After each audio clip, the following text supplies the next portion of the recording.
Padre, de nuevo acudimos a ti y queremos implorarte, Señor, que ante el tema que vamos a exponer, que tú nos ayudes para que podamos ser balanceados, para que podamos ser escriturales, para que podamos presentar el Evangelio de Cristo en todo su poder y en todo su esplendor, porque te lo pedimos en su nombre y para su gloria. Amén. A través de los siglos, los hombres han sentido una extraña fascinación por el tema del fin del mundo.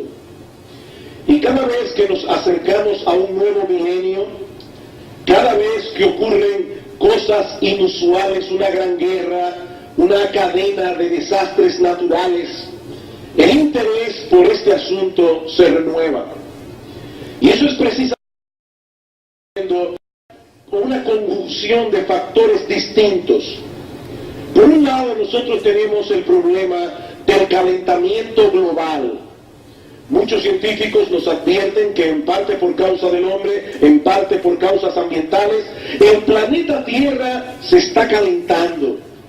Y que eso podría ocasionar grandes catástrofes en el futuro cercano, incluyendo el exterminio de la raza humana si no actuamos a tiempo.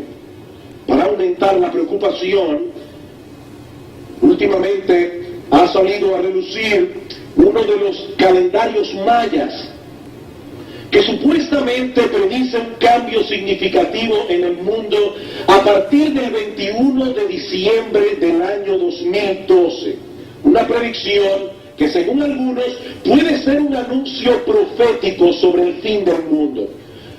Es importante saber que los mayas usaban varios calendarios, uno de los cuales es un calendario circular que abarca 1.872.000 días, es decir, 5.126 años de los nuestros, dado que muchos expertos ubican el inicio de ese calendario en el 13 de agosto del año 3114 a.C., ese ciclo largo concluye el 21 de diciembre del año 2012.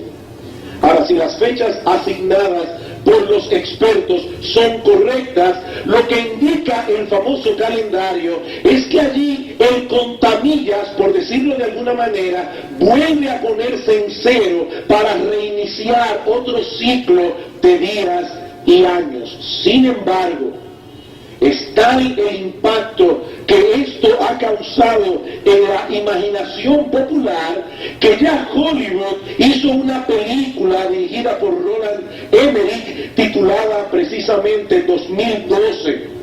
El fin de semana de su estreno, a final del 2009, la película había recaudado nada más y nada menos que $225 millones. Solamente en el fin de semana de su estreno. Para complicar más las cosas, no bien iniciamos el 2010, cuando el 3 de febrero las islas de Salomón al este de Papúa Nueva Guinea fueron sacudidas por un terremoto de 7.2 en la escala de Richter. Unos días más tarde, el 12 de enero, la ciudad de Puerto Príncipe y sus alrededores sufrieron un devastador terremoto de 7.0. El 26 de febrero, las islas de Ryukyu en Japón sufrieron un terremoto similar. Y al día siguiente, el 27 de febrero, Chile fue impactado por un terremoto de magnitud 8.8 que pudo haber inclinado el eje de la Tierra aproximadamente en 8 centímetros, según un científico de la NASA. Y todo esto sin contar una gran cantidad de temblores de tierra de más de 4 grados que se han estado sucediendo en diversas partes del planeta. Y algunas personas se preguntan, ¿estarán indicando estas cosas que se acerca el fin del mundo? Y lo que es aún más importante para nosotros, ¿existe alguna relación entre todos estos fenómenos y las profecías bíblicas? Bueno, esa es la pregunta que yo quiero responder en esta mañana a la luz de uno de los textos clave del Nuevo Testamento con respecto al tema del fin del mundo. Me refiero al discurso del Señor Jesucristo en el Monte de los Olivos y que se registra en el capítulo 24 del Evangelio de Mateo. Los invito, hermanos y personas que nos visitan, a abrir sus Biblias en el Evangelio de Mateo, en el capítulo 24, y vamos a leer los versículos 1 al 14. Cuando Jesús salió del templo y se iba, se acercaron sus discípulos para mostrarle los edificios del templo. Respondiendo él les dijo: ¿veis todo esto? De cierto os digo que no quedará aquí piedra sobre piedra que no sea derribada. Y estando él sentado en el Monte de los Olivos, los discípulos se le acercaron aparte, diciendo: dinos, ¿cuándo serán estas cosas? ¿Y qué señal habrá de tu venida y del fin del siglo? Respondiendo Jesús les dijo: mirad que nadie os engañe, porque vendrán muchos en mi nombre diciendo: yo soy el Cristo, y a muchos engañarán, y oiréis de guerras y rumores de guerras. Mirad que no os turbéis, porque es necesario que todo esto acontezca, pero aún no es el fin, porque se levantará nación contra nación, y reino contra reino, y habrá pestes y hambres y terremotos en diferentes lugares. Y todo esto será principio de dolores. Entonces os entregarán a tribulación y os matarán, y seréis aborrecidos de todas las gentes por causa de mi nombre.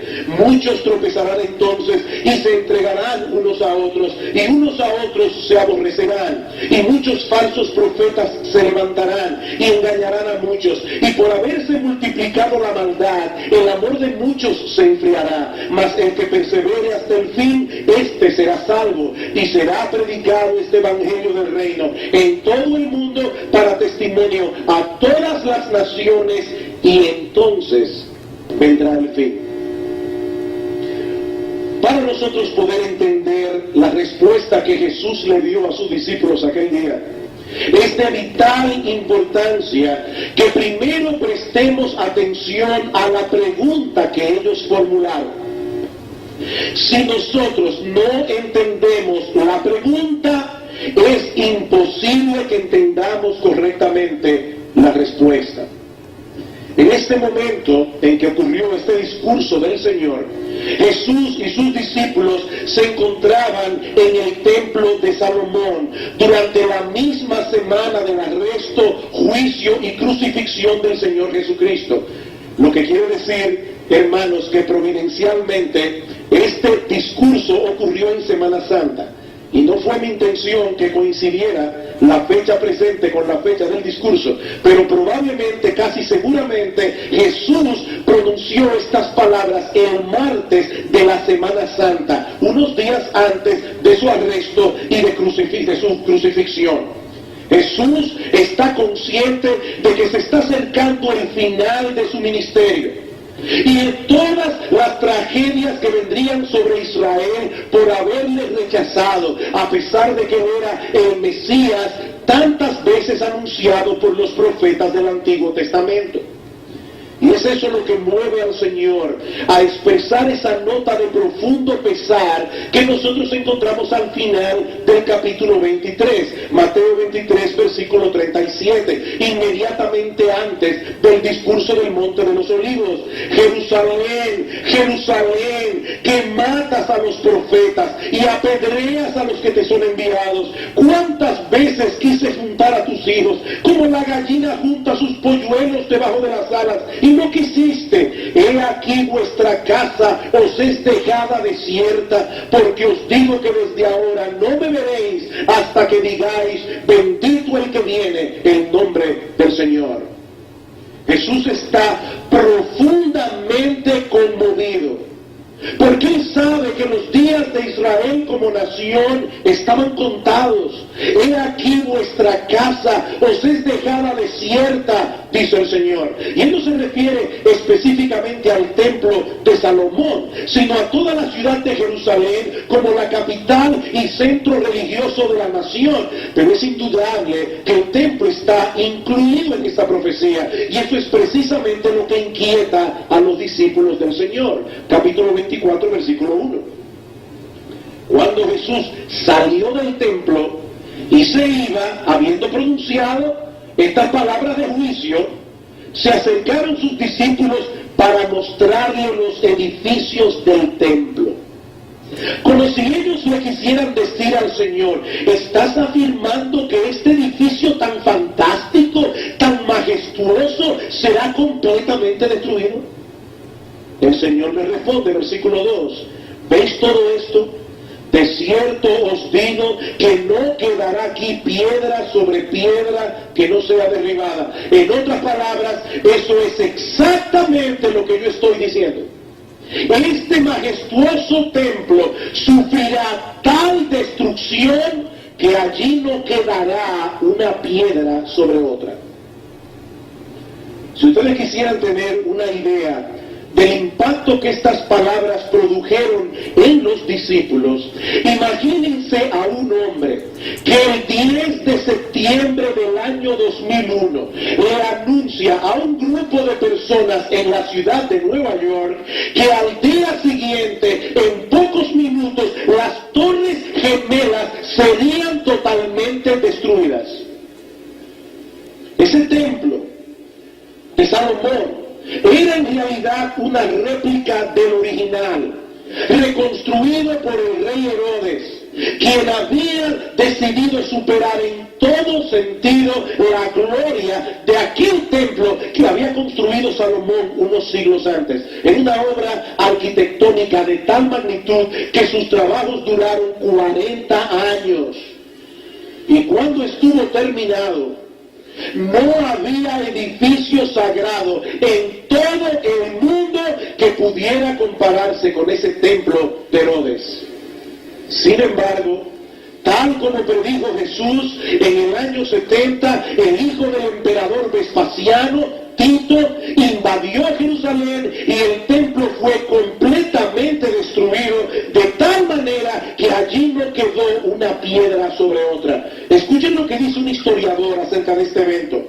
La ciudad y el templo fueron arrasados hasta sus cimientos. El solar sobre el cual se higuera el santuario fue arado como campo. De hecho, es interesante que Tito había dado órdenes de que no tocaran el templo, pero a un soldado se le ocurrió tirar una tea ardiendo. El templo comenzó a quemarse y aquellos soldados se volvieron como locos. Y lo que sucedió a partir de ahí fue devastador. Sigue diciendo este historiador: en el sitio y en la mortandad que le siguieron, más de 1 millón de judíos murieron. Los que sobrevivieron fueron llevados cautivos, vendidos como esclavos, conducidos a Roma para enaltecer el triunfo del conquistador, arrojados a las fieras del circo o desterrados y esparcidos por toda la tierra. Eso fue lo que Jesús predijo, y eso fue lo que lamentó al final del capítulo 23, vuestra casa será dejada desierta. Pero sus discípulos no podían creer que algo como eso pudiera ocurrirle a su ciudad y a su templo. Para ellos aquello tenía que ser algo así como el fin del mundo. Y es precisamente esto lo que los mueve a hacer las preguntas del versículo 3. Y estando él sentado en el monte de los olivos, los discípulos se le acercaron aparte diciendo: dinos, ¿cuándo serán estas cosas? ¿Y qué señal habrá de tu venida y del fin del siglo? Noten, mis hermanos y amigos que nos visitan en esta mañana, que aquí hay 3 preguntas en una. Primera pregunta: ¿cuándo serán estas cosas? ¿Cuáles cosas? Obviamente las que Jesús estaba profetizando sobre Jerusalén y sobre el templo.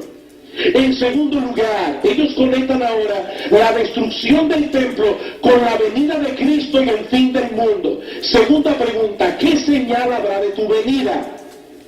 Tercera pregunta, ¿qué señal habrá del fin del siglo? Ahora, nosotros tenemos que entender que la palabra siglo allí no significa un periodo de 100 años. Esa expresión, el fin del siglo, era la que usaban los judíos para referirse al fin del mundo.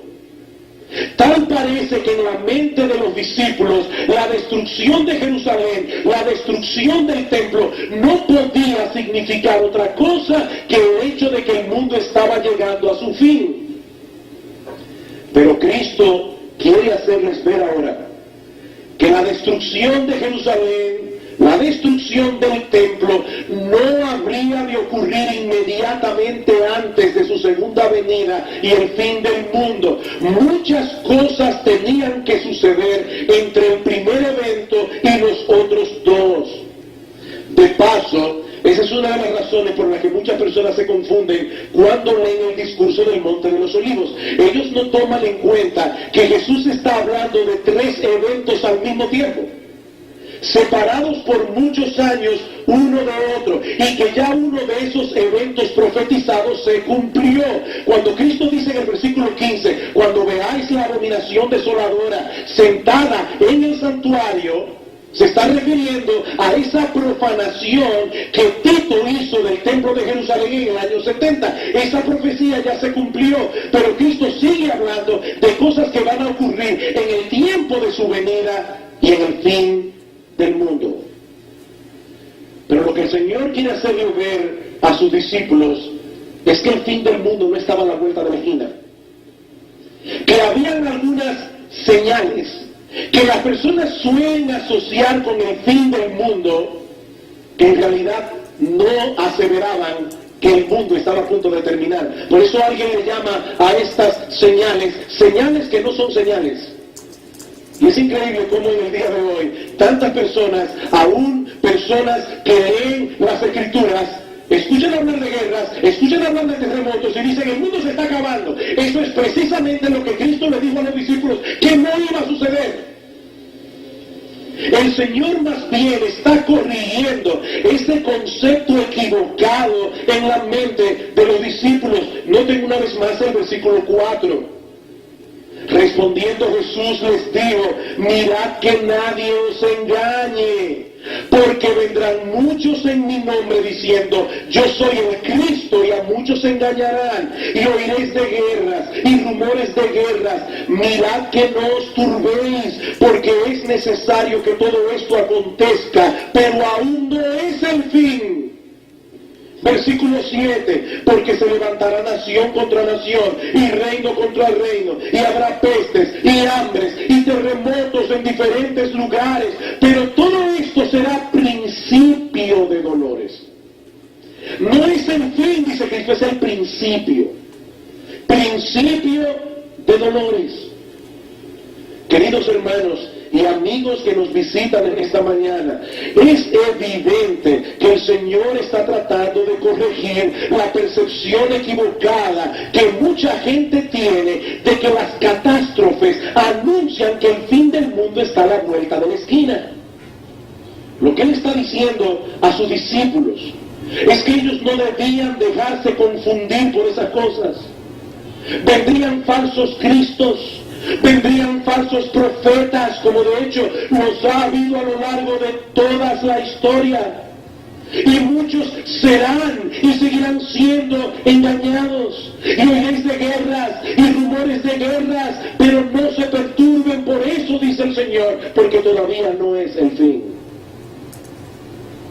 Cuando Jesús pronunció esas palabras, Roma había estado experimentando un largo periodo de paz. Pero apenas 4 décadas más tarde, las revueltas políticas se extendieron por todo el Imperio Romano, de tal manera que un año después del suicidio de Nerón, que ocurrió en el año 68 después de Cristo, 4 emperadores gobernaron en un mismo año. Revuelta tras revuelta tras revuelta. Por eso es que en la historia, el año 69 después de Cristo se conoce como el año de los 4 emperadores: Galba, Otto, Vitelio y Vespasiano. Oiréis de guerras y rumores de guerras, pero aún no es el fin. ¿Saben cuántas guerras han habido a lo largo de la historia? ¿Y cuántas personas han muerto en todos esos conflictos bélicos? Solo durante las 2 guerras mundiales del siglo XX murieron unas 65 millones de personas, 10 millones en la Primera Guerra Mundial, 55 millones en la Segunda. Y quién sabe cuántos han muerto en todas las guerras que se han peleado desde entonces.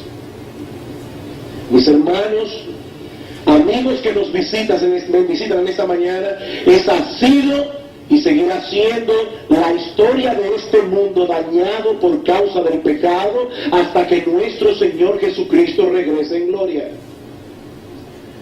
Y lo mismo podemos decir de las otras señales que el Señor menciona en este discurso profético: hambres, pestes, terremotos en diferentes lugares. ¿Ustedes se imaginan el impacto que debe haber sido para el mundo antiguo la destrucción de Pompeya en verano del 79 después de Cristo?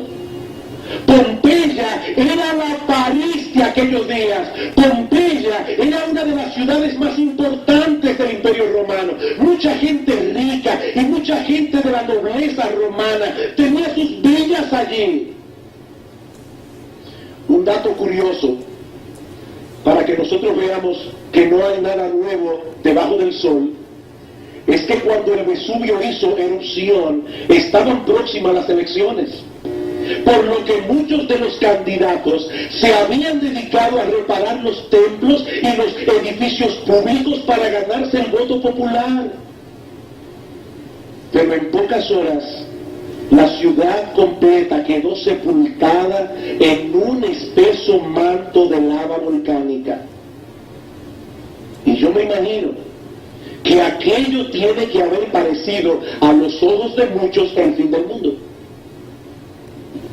Pero los siglos han pasado y en la historia han quedado registradas un sinnúmero de desastres naturales que en su momento también causaron mucha destrucción y confusión.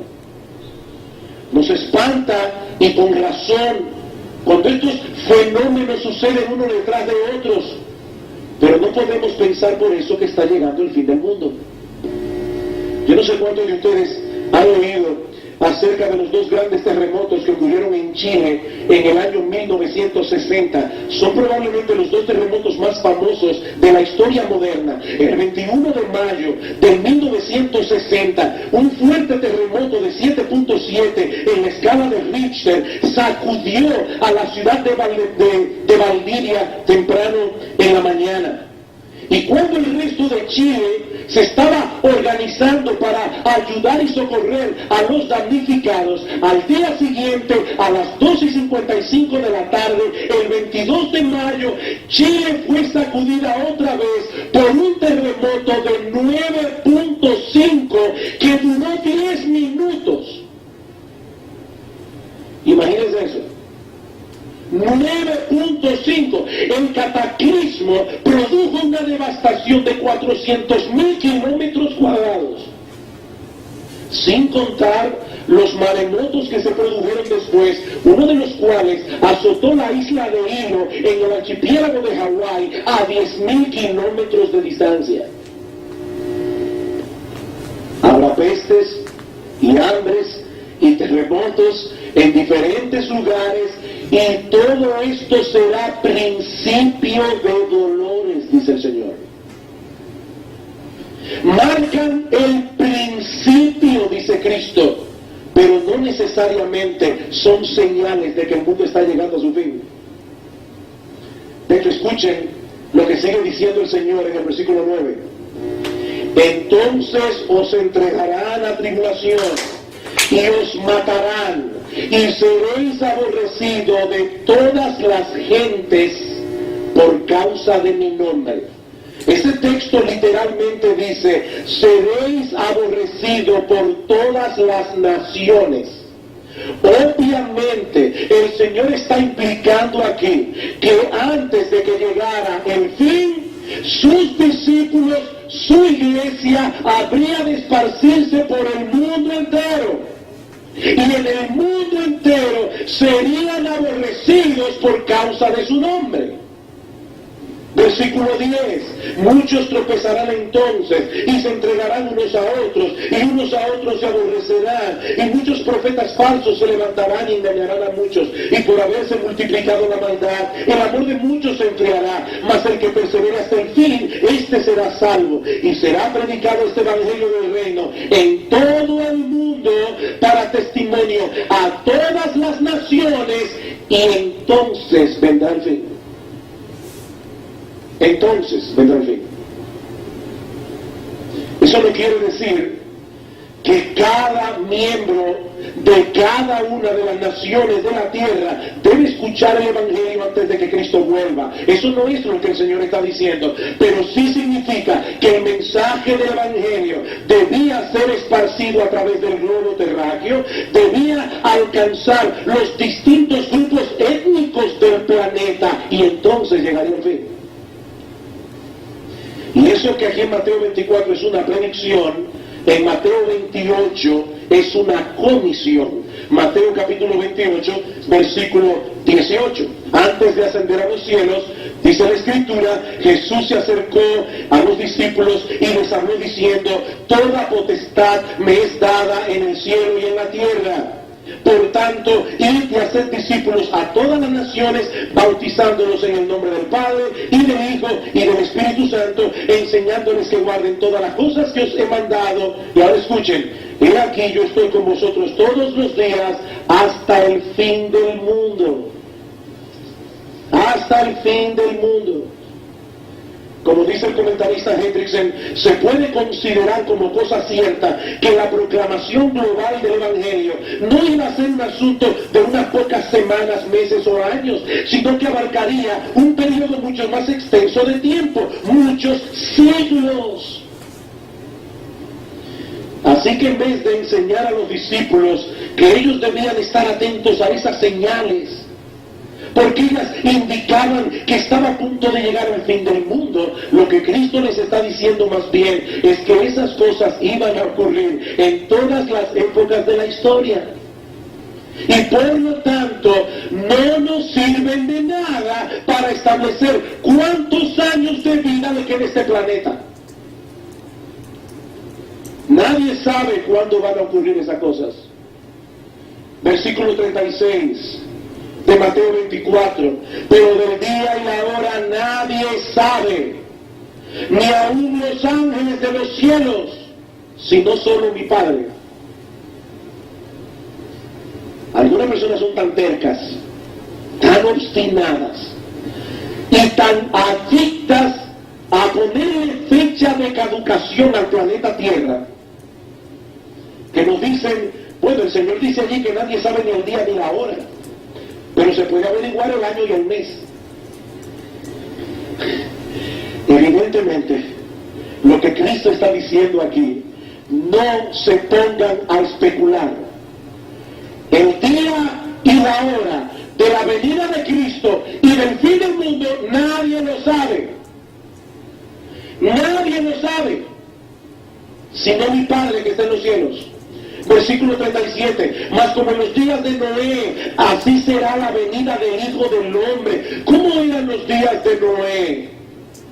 Ahí estaba Noé predicando a su generación, arrepiéntanse cuando todavía hay tiempo, porque viene un diluvio universal. Y Noé se pasó 120 años fabricando un arca en medio del desierto.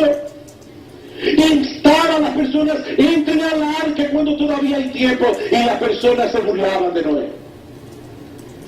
Ahí está el loco de Noé, hablando de un diluvio. ¿Saben que hasta la época de Noé nunca había llovido en la tierra? La tierra se regaba por un vapor de agua, dice la Escritura. No había llovido nunca. Y Noé está anunciando un diluvio. Y ustedes ya se pueden imaginar a las personas yendo a donde Noé a burlarse de él.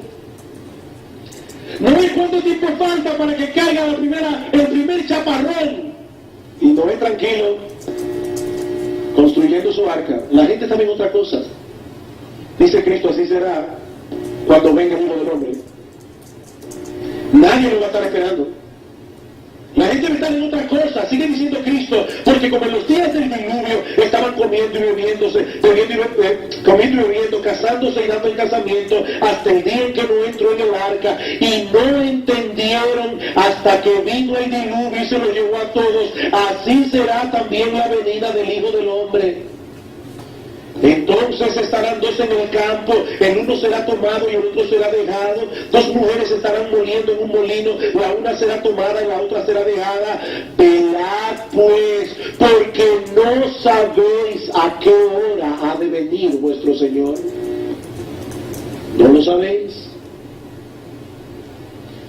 Nosotros no sabemos cuándo llegará el fin del mundo. Y todo aquel que pretenda conocer la fecha de expiración de nuestro planeta se está tomando atribuciones que no le corresponden. Sin embargo, habiendo dicho esto, hay ciertas cosas que nosotros sí sabemos acerca del fin del mundo, porque Dios las ha revelado en su palabra. Y ahí es que yo quiero ahora enfocar mi atención en los minutos que nos restan. ¿Qué nosotros sí sabemos acerca del fin del mundo? Bueno, en primer lugar, nosotros sí sabemos, porque Dios lo ha revelado, que el mundo tendrá un fin. El mundo tendrá un fin. Cuando los discípulos preguntan al Señor, ¿cuáles son las señales de que está llegando el fin del mundo? Cristo no nos corrige diciendo que el mundo nunca llegará a su fin. El fin vendrá. Sin duda vendrá. Y no será provocado por una bomba atómica. No será provocado por el calentamiento global. Y yo no estoy ni negando ni afirmando la veracidad de estos reportes. Lo que estoy diciendo es, no se preocupen por el momento, por el calentamiento global en lo que respecta al fin del mundo. Porque el mundo no va a acabar por el calentamiento global. Dios mismo se encargará de ponerle punto final a la historia humana, tal como la conocemos ahora. Él soberanamente decidió su punto de inicio, Él soberanamente decidirá cuándo le pone punto final. Eso es Dios, no el hombre. Dice el autor de la carta a los Hebreos, uno de los libros que componen el Nuevo Testamento, que el mismo Dios que conmovió la tierra cuando descendió en el monte Sinaí para entregarle las 2 tablas de piedra a Moisés con los 10 mandamientos, dice que ese mismo Dios ha dicho que conmoverá no solamente la tierra, sino también el cielo. Eso lo hará Dios, no el hombre. Los 2 terremotos de Chile de 1960 serán un juego de niños en comparación con lo que ha de ocurrir en aquel día. No sabemos cuándo vendrá el fin, pero el fin vendrá. En segundo lugar, nosotros también sabemos que el fin del mundo será concomitante con la segunda venida de Cristo. Mateo 24, versículo 29.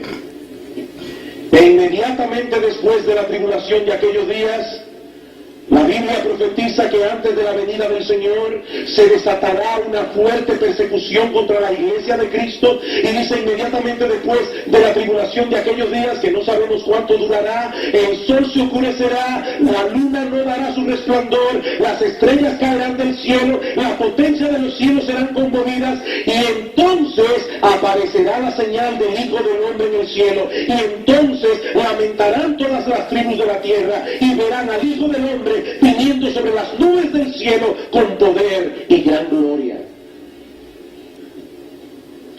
Los discípulos le preguntaron al Señor, ¿cuál es la señal del fin del mundo?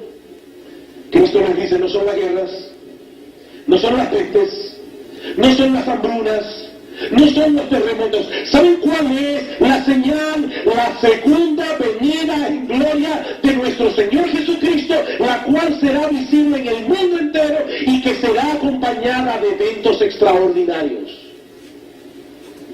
Esa es la señal.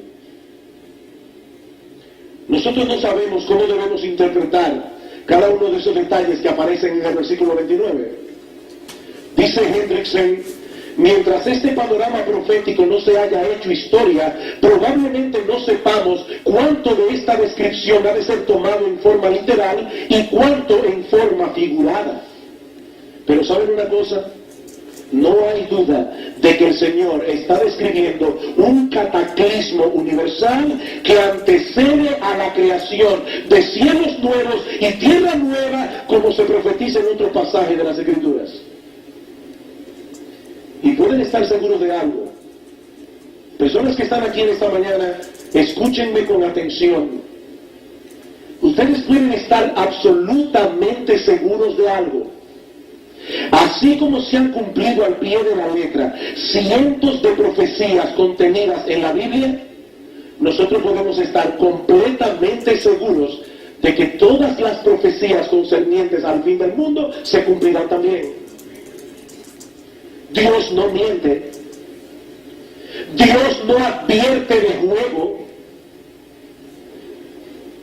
Nosotros estamos a la espera de la segunda venida en gloria de nuestro gran Dios y Salvador Jesucristo. El mismo que hace 2000 años nació de una virgen en Israel, nació en el poblado de Belén y en la familia de David, tal como había sido profetizado en el Antiguo Testamento.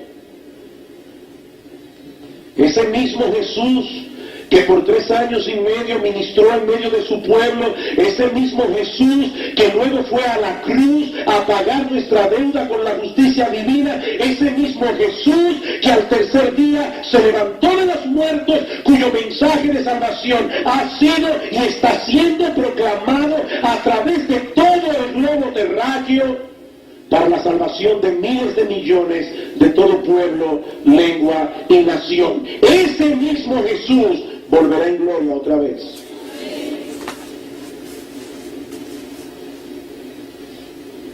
Pero también nosotros sabemos que si bien esas señales que se mencionan en los versículos 4 al 7 no son un indicativo de que el fin del mundo está al doblar de la esquina, sí constituyen un recordatorio de que este mundo tiene fecha de expiración. Sí son un recordatorio de parte de Dios de que ciertamente este mundo se dirige a su fin. El Señor dice a sus discípulos, todo esto será principio de dolores. Y es probable que esté haciendo referencia a los dolores de parto de una mujer. A medida que se acerca la hora del alumbramiento, muchas mujeres aquí saben eso por experiencia personal. A medida que se va acercando la hora del alumbramiento, las contracciones suelen ser más frecuentes y suelen ser más dolorosas. Sí, siempre ha habido guerras, rumores de guerras. En todas las épocas de la historia, el mundo ha sufrido pestes, hambrunas, terremotos, pero como señala un comentarista, a medida que nos acercamos a la fecha de vencimiento de este mundo pecador, probablemente estas cosas sean más numerosas, más extensas y más terribles que nunca. Cuando la tierra tiembla debajo de nuestros pies y todas las cosas a nuestro alrededor comienzan a desmoronarse, no solo recordamos que vivimos en un mundo perecedero, sino también que nosotros no somos dueños de nuestro destino. Nosotros no somos dueños de nuestro destino. Yo no puedo imaginar siquiera lo que sería experimentar por 10 minutos un terremoto de 9.5 en la escala de Richter. Pero en situaciones como esas es que el hombre se da cuenta de su propia fragilidad. Es en situaciones como esas que el hombre se da cuenta de cuánto necesita un refugio seguro y permanente. Mi amigo, déjame hacerte una pregunta. ¿Tú sabes dónde se encuentra ese refugio? ¿Sabes tú dónde se encuentra ese refugio seguro y permanente? Déjame decirte dónde. Dice el salmista en el Salmo 46, Dios es nuestro amparo y fortaleza, nuestro pronto auxilio en las tribulaciones. Por tanto no temeremos, aunque la tierra sea removida y se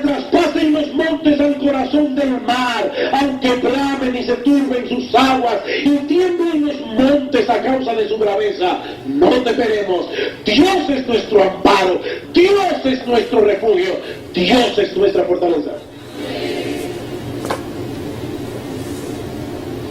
Pero finalmente, nosotros también sabemos que la única razón por la que el fin del mundo no ha llegado todavía es por la necesidad de que se siga expandiendo por el mundo el mensaje del Evangelio.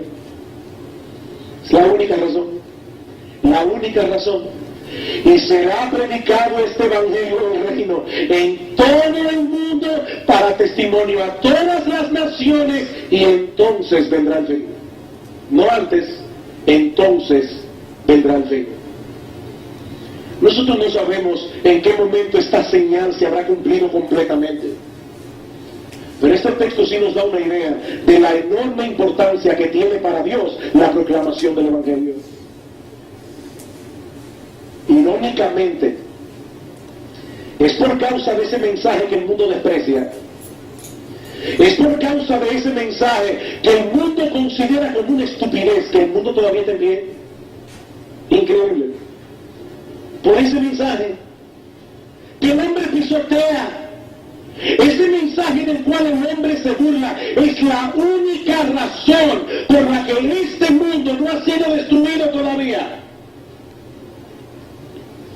El fin no vendrá hasta que ese Evangelio del Reino sea predicado en todo el mundo para testimonio a todas las naciones. ¿Saben por qué? Porque no existe otro medio de salvación para el hombre que la predicación del Evangelio.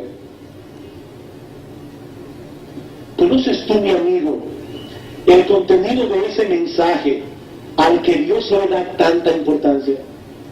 ¿Tú conoces el Evangelio?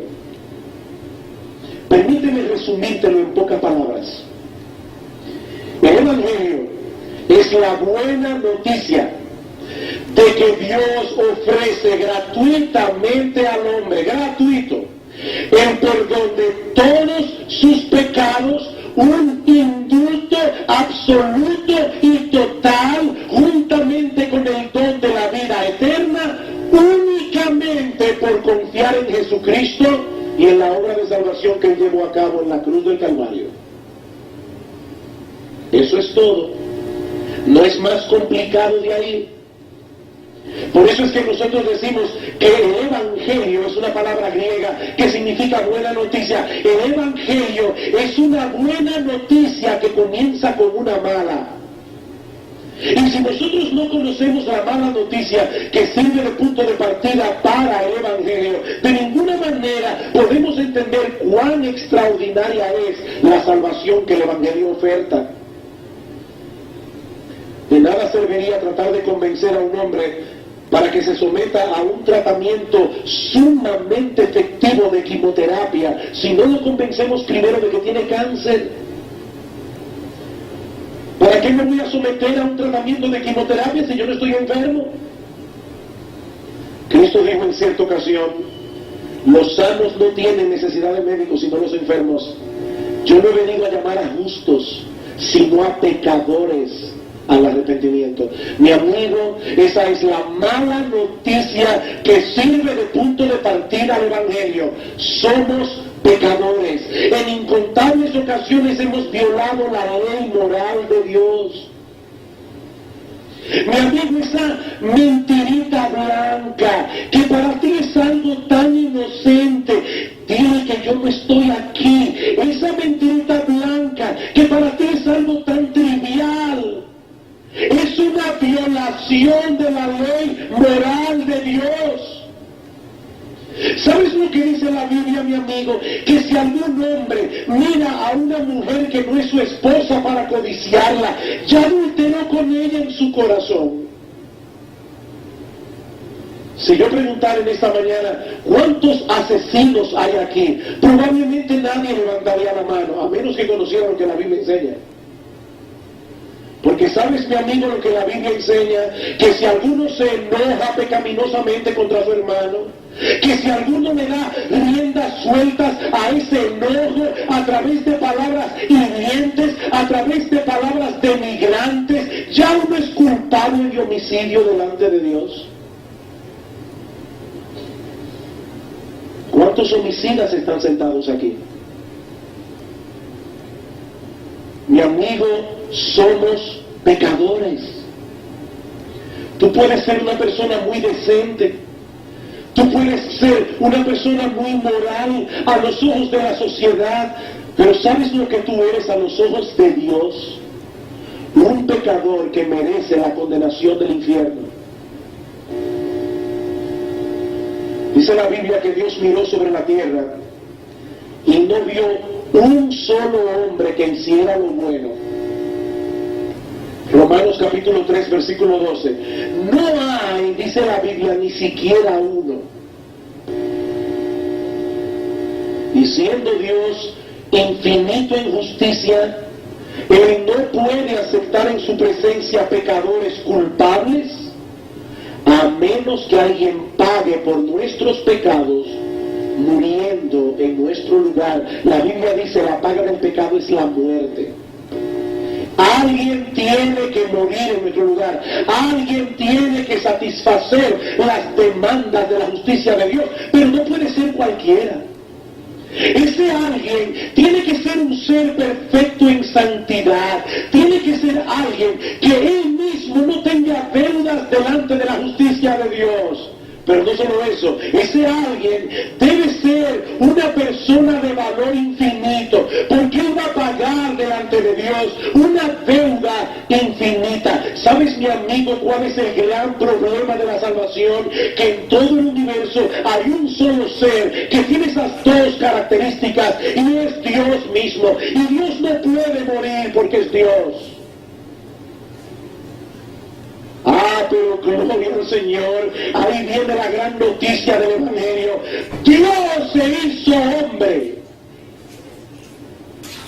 La segunda persona de la Trinidad asumió una naturaleza humana. Nació en el vientre de una virgen de Israel, igual que todos nacemos, y era un ser humano, igual que tú, igual que yo, excepto que era sin pecado. Y ese Dios encarnado, ese Dios hombre, murió en una cruz para que todo aquel que en él cree no se pierda, mas tenga vida eterna. Ese Jesús pagó por nuestros pecados. Y en base a esa obra de redención que Él llevó a cabo en la cruz del Calvario, ese Jesús ofrece libre y gratuitamente a todos los hombres perdón y vida eterna para todo aquel que se arrepiente y confía en Él. Mi amigo, tal vez tú estás sentado aquí en esta mañana y te estás preguntando qué yo debo hacer para ser salvo. No te voy a invitar a que levantes tu mano aquí en público. No te voy a invitar a que vengas al frente de esta iglesia, allí donde estás sentado. Tú puedes pedirle a Dios que tenga misericordia de ti. Allí donde estás sentado, tú puedes pedirle a Dios que perdone tus pecados. Tú puedes pedirle a Dios que te ayude, porque tú quieres divorciarte de tu vida de pecado y vivir para Él. Pero tú sabes que no lo puedes hacer en tus propias fuerzas. Pídeselo a Él. Pídeselo a Él, pídele al Señor que perdone tus pecados, pídele que tenga misericordia de ti. Dice la Biblia que Él no echará fuera a nadie que venga a Él clamando por misericordia. Él es un gran Salvador. ¿Saben cuál es el deleite de Dios? Perdonar pecadores. Por eso dice la Biblia que hay gozo en el cielo cuando un pecador se arrepiente. Mi amigo, hoy hemos hablado de muchas malas noticias. Este mundo tiene un fin, pero esa no es toda la historia.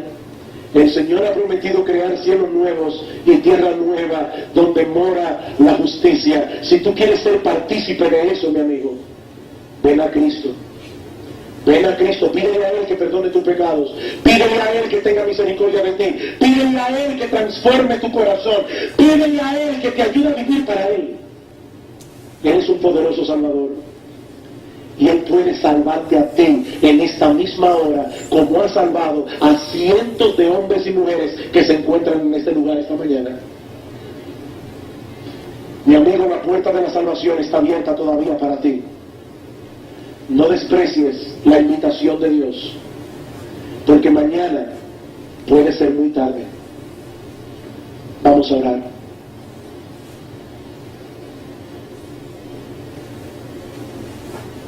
Padre, nosotros queremos darte gracias porque tú no nos has dejado a tientas y en oscuridad con respecto a temas tan importantes como este.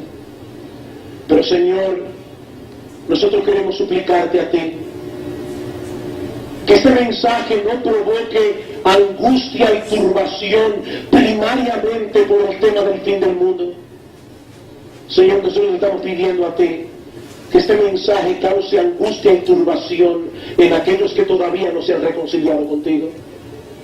Señor, usa tu palabra, obra poderosamente en los corazones, y que muchos que están aquí hoy sentados encuentren por medio de la fe la salvación que sus almas necesitan. Señor, ten misericordia, te lo imploramos, en el nombre de Cristo nuestro Salvador. Amén. Venida y del fin del siglo. Respondiendo Jesús les dijo: mirad que nadie os engañe, porque vendrán muchos en mi nombre diciendo yo soy el Cristo, y a muchos engañarán, y oiréis de guerras y rumores de guerras. Mirad que no os turbéis, porque es necesario que todo esto acontezca, pero aún no es el fin, porque se levantará nación contra nación, y reino contra reino, y habrá pestes y hambres y terremotos en diferentes lugares. Y todo esto será principio de dolores. Entonces os entregarán a tribulación y os matarán, y seréis aborrecidos de todas las gentes por causa de mi nombre. Muchos tropezarán entonces y se entregarán unos a otros, y unos a otros se aborrecerán. Y muchos falsos profetas se levantarán y engañarán a muchos. Y por haberse multiplicado la maldad, el amor de muchos se enfriará. Mas el que persevere hasta el fin, este será salvo, y será predicado este evangelio del reino en todo el mundo para testimonio a todas las naciones, y entonces vendrá el fin. Para nosotros poder entender la respuesta que Jesús le dio a sus discípulos aquel día, es de vital importancia que primero prestemos atención a la pregunta que ellos formularon. Si nosotros no entendemos la pregunta, es imposible que entendamos correctamente la respuesta.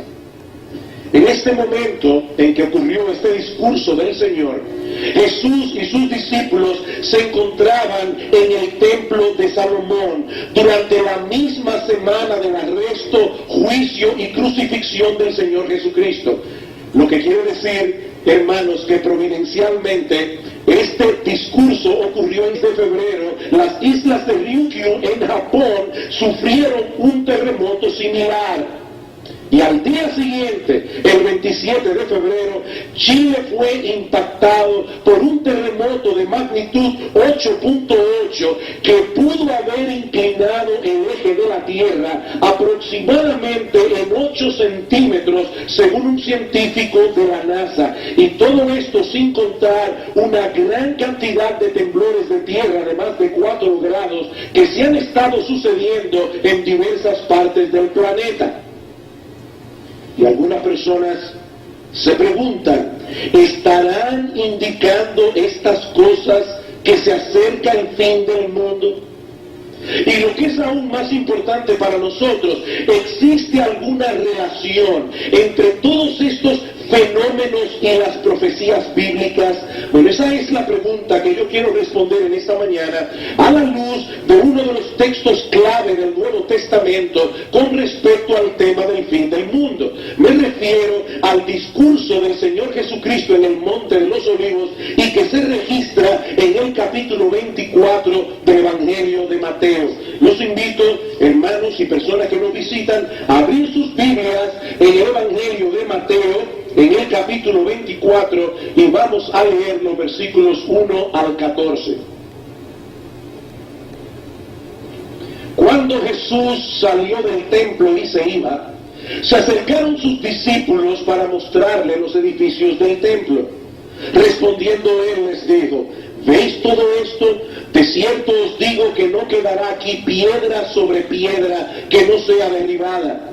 Y estando él sentado en el monte de los olivos, los discípulos se le acercaron aparte, diciendo: dinos, ¿cuándo serán estas cosas? ¿Y qué señal habrá de tu? Usaban varios calendarios, uno de los cuales es un calendario circular que abarca 1.872.000 días, es decir, 5.126 años de los nuestros, dado que muchos expertos ubican el inicio de ese calendario en el 13 de agosto del año 3114 a.C., ese ciclo largo concluye el 21 de diciembre del año 2012.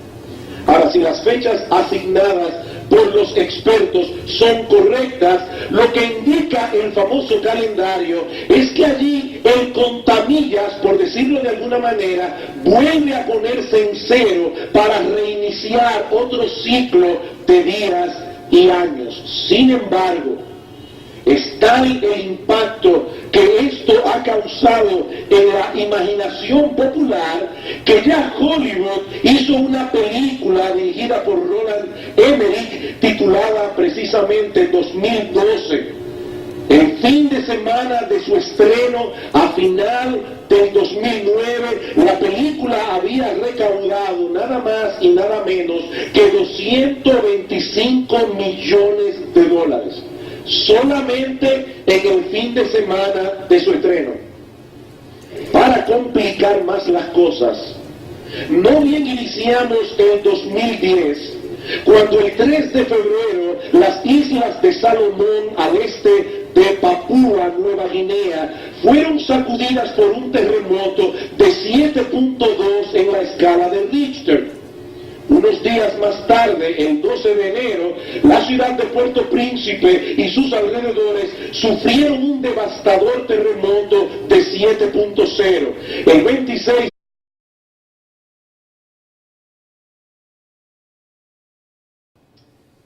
Padre, de nuevo acudimos a ti y queremos implorarte, Señor, que ante el tema que vamos a exponer, que tú nos ayudes para que podamos ser balanceados, para que podamos ser escriturales, para que podamos presentar el Evangelio de Cristo en todo su poder y en todo su esplendor, porque te lo pedimos en su nombre y para su gloria. Amén. A través de los siglos, los hombres han sentido una extraña fascinación por el tema del fin del mundo. Y cada vez que nos acercamos a un nuevo milenio, cada vez que ocurren cosas inusuales, una gran guerra, una cadena de desastres naturales, el interés por este asunto se renueva. Y eso es precisamente una conjunción de factores distintos. Por un lado, nosotros tenemos el problema del calentamiento global. Muchos científicos nos advierten que en parte por causa del hombre, en parte por causas ambientales, el planeta Tierra se está calentando. Y que eso podría ocasionar grandes catástrofes en el futuro cercano, incluyendo el exterminio de la raza humana si no actuamos a tiempo. Para aumentar la preocupación, últimamente ha salido a relucir uno de los calendarios mayas, que supuestamente predice un cambio significativo en el mundo a partir del 21 de diciembre del año 2012. Una predicción que según algunos puede ser un anuncio profético sobre el fin del mundo.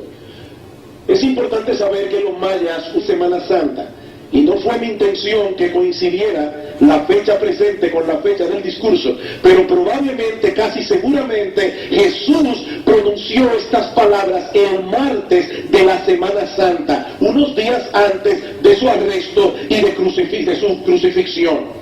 Jesús está consciente de que se está acercando el final de su ministerio. Y en todas las tragedias que vendrían sobre Israel por haberle rechazado, a pesar de que era el Mesías tantas veces anunciado por los profetas del Antiguo Testamento. Y es eso lo que mueve al Señor a expresar esa nota de profundo pesar que nosotros encontramos al final del capítulo 23, Mateo 23, versículo 37, inmediatamente antes del discurso del Monte de los Olivos. Jerusalén, Jerusalén, que matas a los profetas y apedreas a los que te son enviados. ¿Cuántas veces quise juntar a tus hijos, como la gallina junta sus polluelos debajo de las alas, y no quisiste? He aquí vuestra casa os es dejada desierta, porque os digo que desde ahora no me veréis hasta que digáis, bendito el que viene en nombre del Señor. Jesús está profundamente conmovido, porque Él sabe que los días de Israel como nación estaban contados. He aquí vuestra casa os es dejada desierta, dice el Señor. Y Él no se refiere específicamente al templo de Salomón, sino a toda la ciudad de Jerusalén como la capital y centro religioso de la nación. Pero es indudable que el templo está incluido en esta profecía, y eso es precisamente lo que inquieta a los discípulos del Señor. Capítulo 24, versículo 1. Cuando Jesús salió del templo,